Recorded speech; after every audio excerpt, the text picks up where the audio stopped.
The shooting range. Pages of history. A bad ride that is still better than a good walk. Challenge. Jumping on tanks. Wait, what? Yeah. And Metal Beasts, a new promising deck-based aircraft.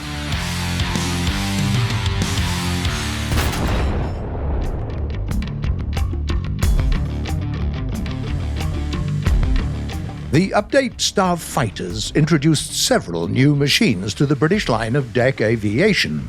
Today, as promised, we'll talk about the Scimitar F Mark I, placed at BR 8.7.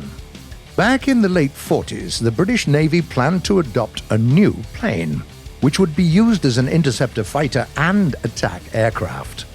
The project took longer than expected, and the machine took off to the sky only in the late 1950s. The Scimitar became the first plane in the British Navy to have a swept wing. The power plant, consisting of two turbojet Rolls-Royce Avon engines, accelerates the vehicle to more than 1,160 km per hour near the ground.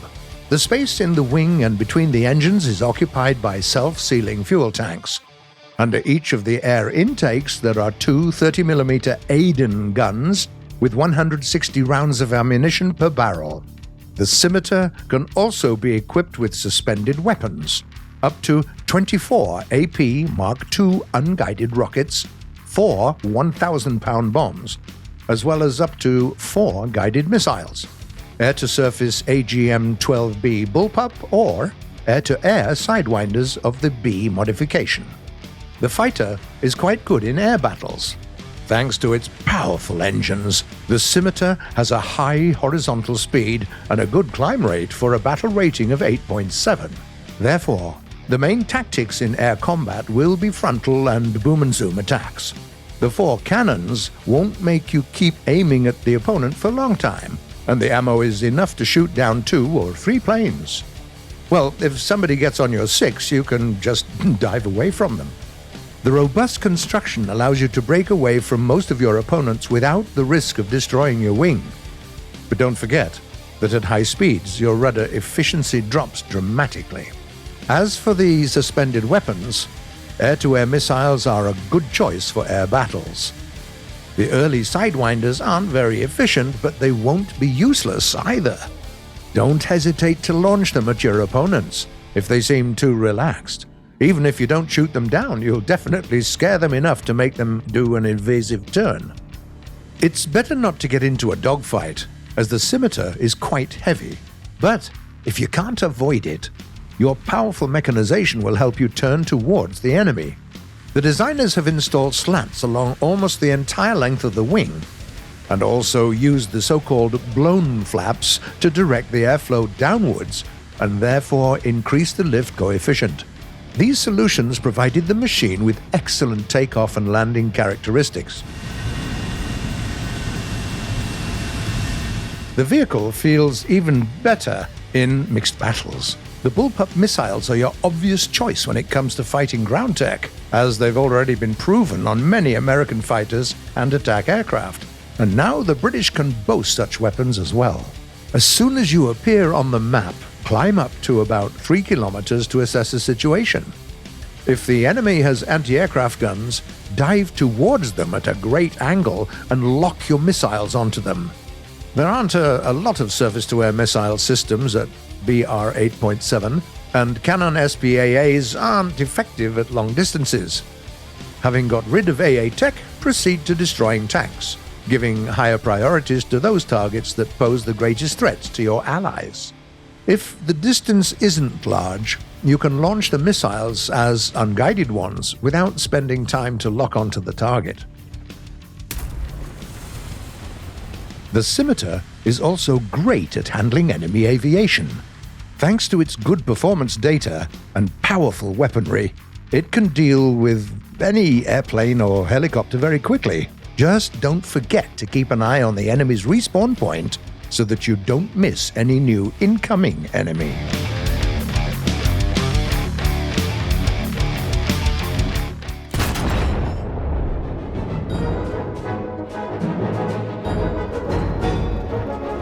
Any reputation that a particular vehicle acquires eventually doesn't necessarily correspond to its actual performance, efficiency, or reliability. It's a lot like the modern internet. Somebody praises something, or perhaps criticizes it, others repeat it, and before you know it, the public opinion deems it to be the truth. Sometimes it's quite hard to figure out whether or not there was any truth to it initially. For instance, take the German Jagdpanzer 38T tank destroyer. This one is commonly subject to complimentary praise. High mobility, low silhouette, good frontal armor, plus, hey, it was cheap as well. Isn't that the pinnacle of engineering? But if you really look into it, you can often find that there are a lot of details behind the facade, and they make the whole story seem a little different. Let's start with the fact that this machine wasn't created because they wanted it, rather than because they had no other choice. Germany was producing a lot fewer tanks than America or the Soviet Union, focusing more on cheaper self-propelled vehicles. In October 1943, the Alket and the Miag plants had assembled almost 400 of the Stug 3 tank destroyers combined, which was a record on its own. But a month later, the Alket workshops were bombed to smithereens. The Germans started to hastily look for a reserve production site. Then they had an idea to use the BMM factory in occupied Czechoslovakia, which was previously used to assemble the Panzer 38T. However, this factory didn't have the necessary equipment for assembly, as it had only been producing light armored vehicles before that. The only way left was to urgently develop a cheap analog of the Stug 3 based on an old light tank. And so they created the Jagdpanzer 38T, simply known as the Hetzer. The outdated lightweight chassis didn't leave its designers any room to work with. The machine turned out to be quite cramped. According to the gun's design, the loader was supposed to sit to its right, but there was no room for it there, so it was placed to the left, separated from the breech by the recoil guard, which made the reloading process even more complicated. The lack of space was also the reason why the gun could barely be aimed to the left. The commander was sitting way behind with almost no view at all. And still, no matter how much the designers tried to tighten the hull, the Hetzer was too heavy for its chassis. The front suspension needed to be reinforced, the gears broke frequently, and the feeble engine could barely make this machine move. The armor didn't turn out so well either.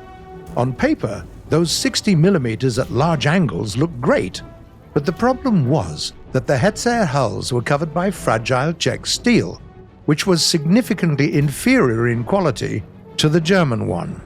Perhaps it was compensated by some sort of particularly low profile? Well, no. If we look at the Jagdpanzer 4, we'll see exactly the same one. Finally, we have to take into account who exactly designed the Hetzer. A Czechoslovak team led by a Russian emigrant called Alexei Surin. As you can imagine, Surin didn't feel any love for the German occupants, and apparently he was deliberately causing problems whenever he could. For example, the suspension wasn't properly reinforced. Plus, they kept the extremely weak towing hooks that constantly snapped. A whole series of other design features and flaws also led to the assumption that those were not some objective difficulties or miscalculations. We're talking straightforward sabotage here.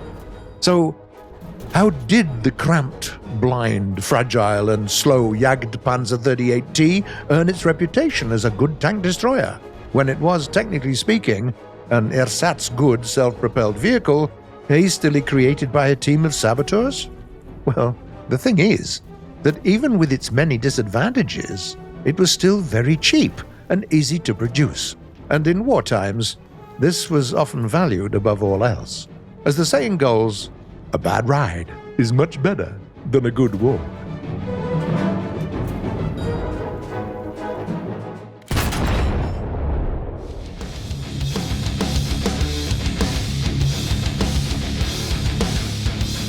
We were recently asked in the comments about the maximum altitude to which a tank could jump.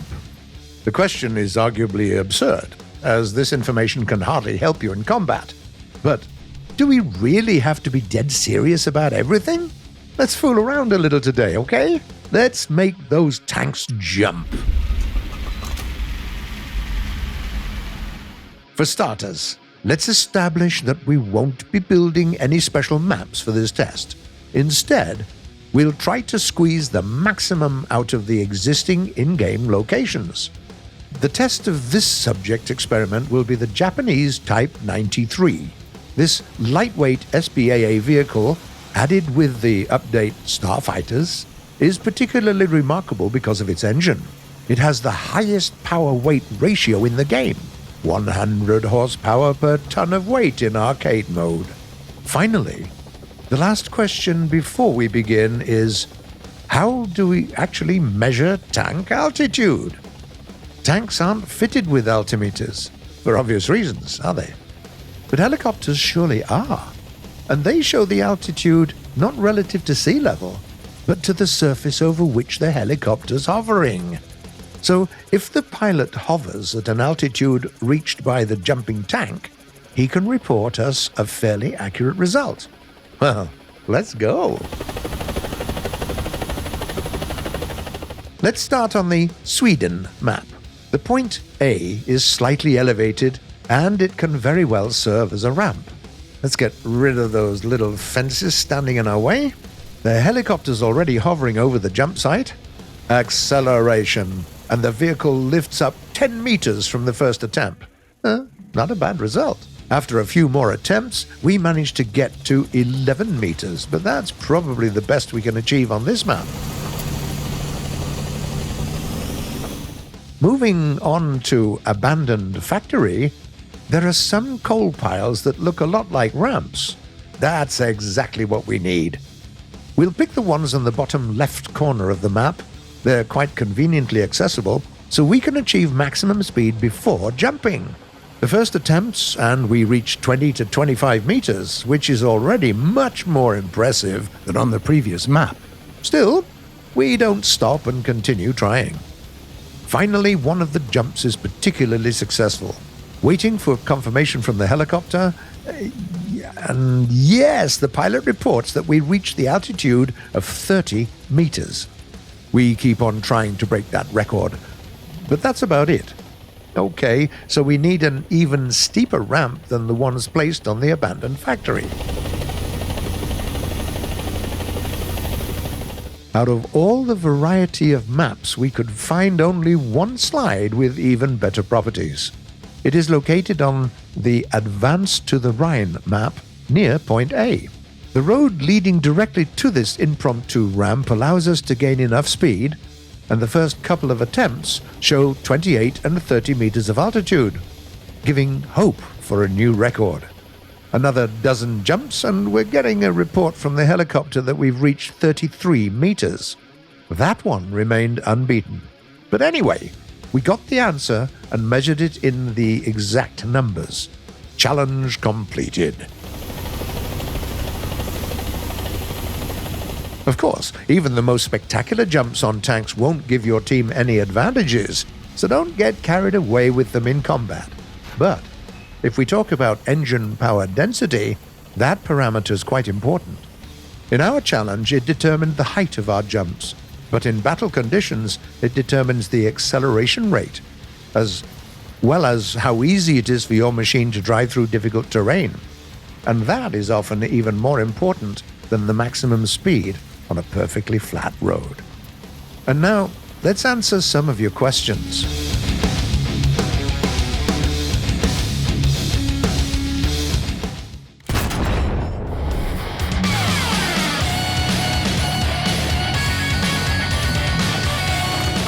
The first question was sent by a player called the Scottish Koala. Would you consider inviting guests onto the shooting range? Perhaps members of the content creator community? Hi there. Thanks for the idea. This probably isn't something worth doing on a regular basis, but if it's from time to time, why not? We'll think about it. Cow Cow writes, Gaijin, please bring back the old secondary weapon selection menu. We've tried our best to make the new secondary weapons menu as comfortable and illustrative as possible. Please, give us some details. What exactly don't you like in the new version? We'd be very grateful for the feedback. Then there's a question sent by Jack Connell. Could you do a new book of records for planes? There's been a lot more updates, so it will change. Our book of records will definitely return to aviation many more times in the future, but we'll probably group them not by class, but by some single parameter, like in the recent video about the heavyweights. It allows us to better focus on all the military branches represented in War Thunder and get a better feeling on the scale of things about which we talk. Panzerkampf Big Boy has a request. I want nice shot radio message to compliment my teammates' shots. Thanks for the idea. Sounds interesting. We can't promise anything, but we will pass it on to the dev team. Another question comes from @335. How do flares work in War Thunder? They never seem to defeat missiles for me. Okay, let's try to figure it out. First of all, flares are the most efficient when combined with an evasive maneuver. Simply saying, it's not just about launching false targets for the enemy missile. You need to get out of its way yourself as well. Secondly, flares can only fool an infrared homing head, and even then there are some exceptions. The Mistral missiles, for example, won't buy it, as well as other types of rockets, including manually guided ones. And finally, it's important to pick the right moment to use the flares. If you do it too soon, the missile won't notice them. And if you do it too late, you'll still be hit by the blast. And the last message for today was written by Ayman Ayad. I am surprised that not many mention it, but I absolutely love the new sound design. Explosions sound intimidating, and so does the new T-34. Well, thank you for pointing these things out. We are very flattered. Yep, once again, that's it for today. You have been watching The Shooting Range by Gaijin Entertainment, which premieres every Sunday at 4 p.m. GMT or noon Eastern Time. If you like the video, don't forget to subscribe to the channel, click the bell, leave a like, and tell us what you think in the comments below. And we'll be jumping away to the next episode. See you in 7 days, exactly. Hey guys, don't you think that ending is much better than it was before? Yeah.